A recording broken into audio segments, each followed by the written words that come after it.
Welcome to the Pit Village podcast. Thanks for joining us. Today, I want to talk about self-esteem. Self-esteem. What is it? How can it help us? How can it be used as a tool in our life? And why is it important? Let me start by just saying that I do believe the concept of the self is probably the greatest discovery of mankind. There's a lot of psychological literature on the self that's been produced over the last, let's say, 120 years. From Sigmund Freud to Carl Jung, and then of course Carl Rogers, Abraham Maslow. And this is where we are with the hierarchy of needs being used in workplaces to motivate employees, as tools for self-evaluation, in schools, but also in psychology, in psychological work, in the work of psychologists, psychiatrists, counsellors, all that sort of stuff. But once we recognise these systems of evaluating ourselves, it allows us to paint ourselves in a clearer picture in our own minds. And this is what the self-concept is. The self-concept is who you believe you are. It is your cognitive description of who you are, the answer to who am I? Ideas such as I am a fast runner are part of the self-concept, who we conceive ourselves to be, who we think we are.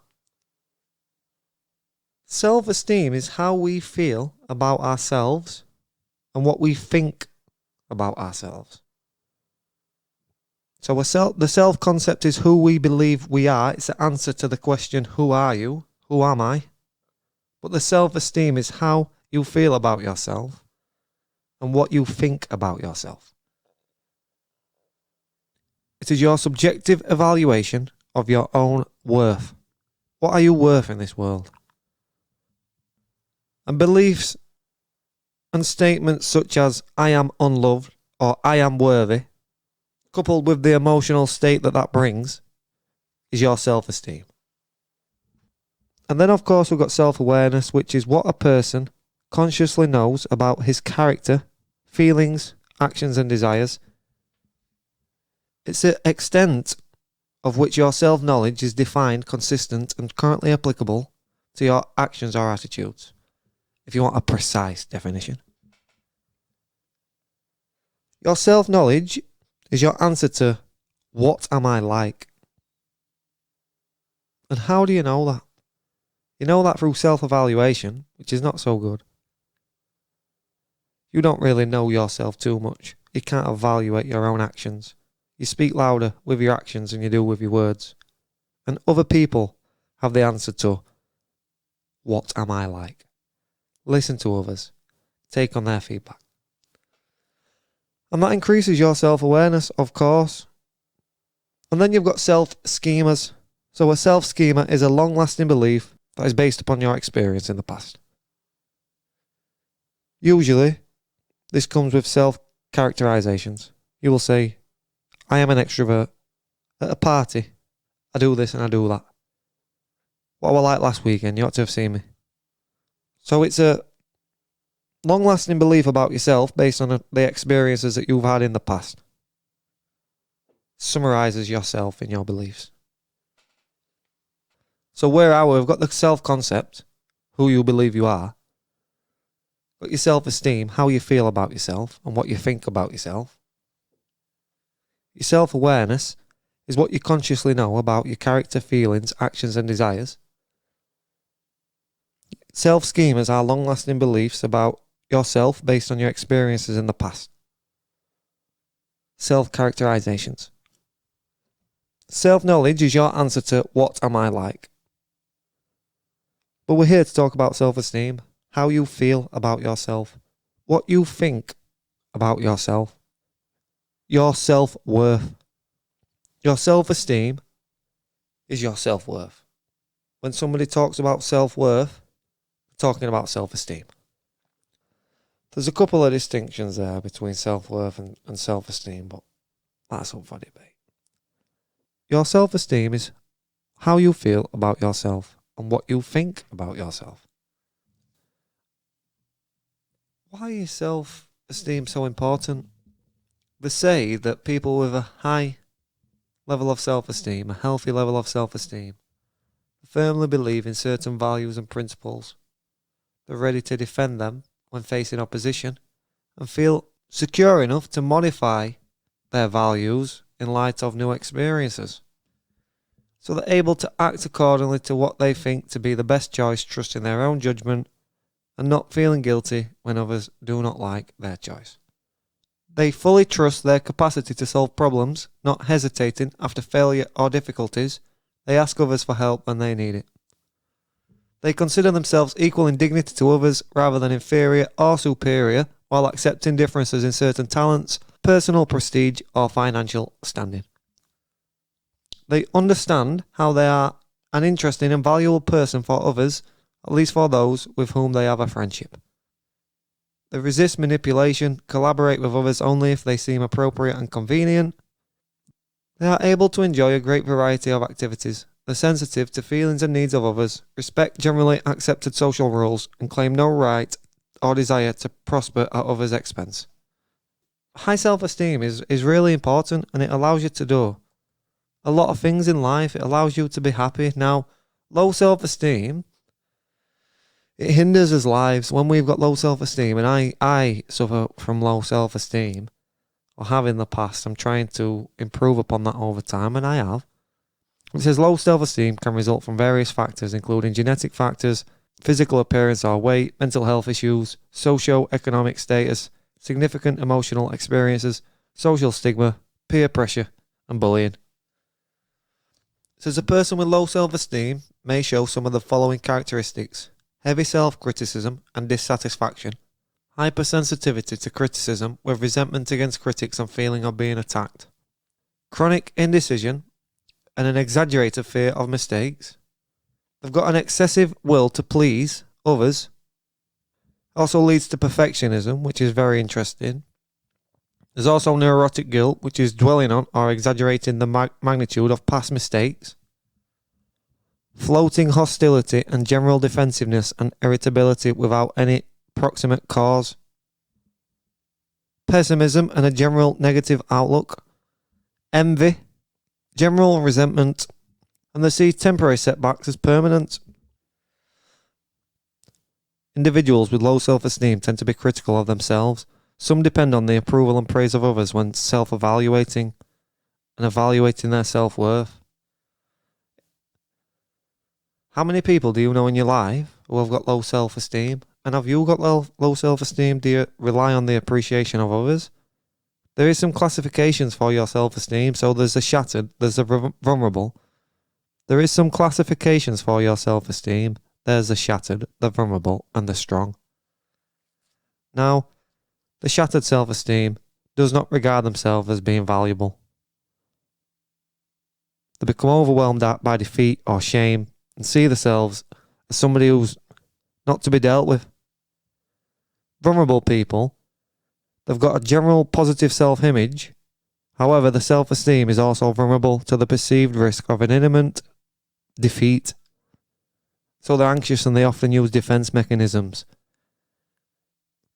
They'll try and show the world that they're confident, that they're the man, but really, they've got low self-esteem. They're vulnerable. Whereas people with strong self-esteem have got a positive self-image, and they've got enough strength so that the failures and the losses don't take away from that. They haven't got a fear of failure. They don't need the validation of others to feel good about themselves. They appreciate that they make mistakes and acknowledge that. That becomes part of their self-image. They also tend to deal with less fear of losing social prestige. And they're generally more happy. We also move on to the contingent versus non-contingent self-esteem. There is a distinction made between conditional and unconditional self-esteem. Contingent self-esteem or conditional self-esteem, that's derived from external sources such as what other people say, your success in life, your own competence, perhaps a relationship. Something in your life is giving you that self-esteem, an external factor. But this becomes unreliable and unstable over time. It's very vulnerable because you're relying on something else. So once you fail, your self-esteem is going to go with it. So say, for instance, you think you're great because you run a business and the business suddenly fails. Your self-esteem is going to die with the business. This happens to a lot of people when they lose a job, doesn't it? Now, non-contingent self-esteem, that's described as true, solid and stable. That comes from the belief that you are acceptable, that you are accepted. You need to accept yourself. And again, going back to the self-awareness, the self-concept, the self-knowledge, all this stuff needs to be explored. You need to do exercises to explore what you think about yourself, what your skills are. There's a good one called Johari Window. There's stuff out there that you can find on the net, on the web, that's going to help you evaluate yourself. Writing a journal helps. Just writing about your feelings and your experiences and what you're going through and how, and then looking back on that over the years. I can't say that I practice a lot of this stuff, but through doing a podcast, this is sort of self-therapy for me in many ways as well. So, where are you with your self-esteem? Have you got low self-esteem? Is that affecting your life? How do you increase your self-esteem? And for me, you need something to do. You need a goal. You need a large goal, a 5-year dream. What do you want out of life? Write a plan. Give yourself some time. Give yourself 5 years. But 10 times your goal. 10 times what you want. Aim for the stars. And put a plan in place to achieve that goal. But if you're 10 times your goal, even if you only get a third of the way there, you're still 3 times where you actually want to be. And that dream life that you plan in 5 years, they say that people overestimate what they can do in a week, but they underestimate what they can do in 10 years. And I think we all do that. So believe in yourself, set yourself a high goal, create yourself a schedule and set daily activities and goals that keep you on track. I want 100 people to pay me £30 a month for our website. So I'm going to call 200 people every single day and get 20 quotes every day until that is reality. Set yourself these things, achieve small wins on a daily or weekly basis. That keeps the momentum going. Just move forward in life. Self-evaluate. Don't self-sabotage. A lot of people, we start getting somewhere and we leave the job. Or we gamble all the money away. Or whatever it may be, whatever the vice may be. And we self-sabotage because our standard in life and what we believe we are worth and what we believe life should give to us and provide to us, we start to surpass that. So subconsciously, we start doing things that's going to take us back to a level where we're more comfortable because we feel like we're worth nothing. So when we start getting somewhere, we do everything that we can to destroy what we've got. And this is where I was for many years in my life. I'll tell you the truth. I've destroyed everything that I've ever worked for until now. So the last year has been a great journey for me. And it's changed my life to get into business and provide value to customers. So I recommend that you do the same. Set yourself a plan. Go and get some skills. And inevitably your self-esteem will increase because you will be providing value to others. Your life will get more meaning.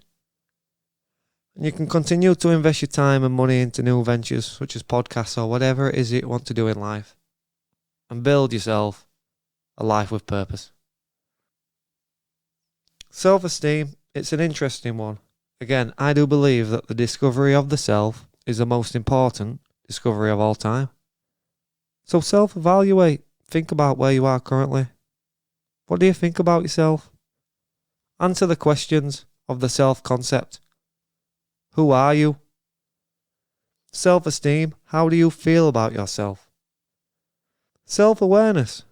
What do you consciously know about your character, feelings, actions, and desires. Self-schemas. What are your long-lasting beliefs about yourself based on the experiences you've had in the past? Your self-image, the mental picture of yourself. Check out the Johari window, look at some self-awareness techniques online, start writing a journal, think about your dreams and where you want to go, set yourself a plan, and hopefully we can get there over time. Thanks a lot for your time. I'm getting this one recorded at 2 a.m, so it'll be ready for tomorrow in the morning. Marathon March, one every single day for the month of March. Pit Village Podcast, as always, we're sponsored by Prospect 27, pay monthly websites. And we'll speak to you tomorrow. Thanks a lot for your time.